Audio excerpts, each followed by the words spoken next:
வணக்கம் மக்களே, இன்றைக்கி மாஸ்லாமி கிச்சனில் தேங்காய் சாதம் செய்ய போகிறோம். அதுக்கு தேவையான பொருள் தேங்காய் சின்ன தேங்காய் எடுத்து இப்போ சுந்து வச்சுக்கேன்.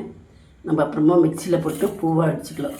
இப்போ தாளிக்கிறதுக்கு முந்திரி பருப்பு, கடலைப்பருப்பு, உளுந்து, கடுகு, நிலக்கடலை பருப்பு, உப்பு, எண்ணெய், பச்சை மிளகாய், கருவேப்பிலை, கொத்தமல்லி தழை இவ்வளோதான். இப்போ மிக்சியில் போட்டு பூவாக சுந்துக்கலாம்.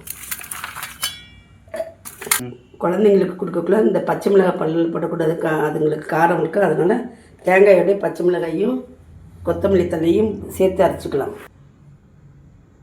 காஞ்சிருச்சு, தேவையான அளவுக்கு எண்ணெய் ஊற்றிக்கலாம். கடுகு, இது கடலைப்பருப்பு, உளுந்த பருப்பு, பெருங்காயம் வெள்ளை, நிலக்கடலை பருப்பு, முந்திரி பருப்பு, பச்சை மிளகாயும் போட்டுக்கோம். 2 வரமிளகாயும் வாசிட்டு கலந்து போட்டுக்கணும். இல்லதை போட்டுக்கணும். தேங்காய், பூ, பச்சை மிளகாய், கருவேப்பிலை, கொத்தமல்லி தழை போட்டுக்கணும். இதில்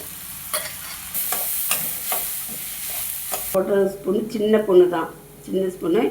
இதில் நீங்கள் போட்டப்போ உப்பு டேஸ்ட்டு பார்த்துக்குங்க.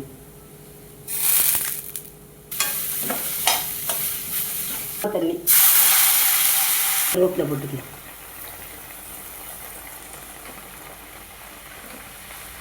நம்ம சாதத்தை போடலாம்.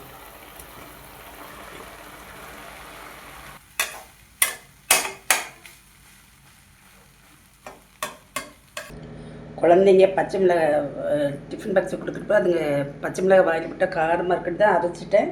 புதினாவும் எடுத்து சாப்பிடாமல் அப்படியே சாப்பிட்டுக்குங்க. இது டபுள் நன்மை உண்டு. இந்த மாதிரி செஞ்சு தேங்காய் சாதம் கொடுங்க டிஃபன் பாக்ஸுக்கு.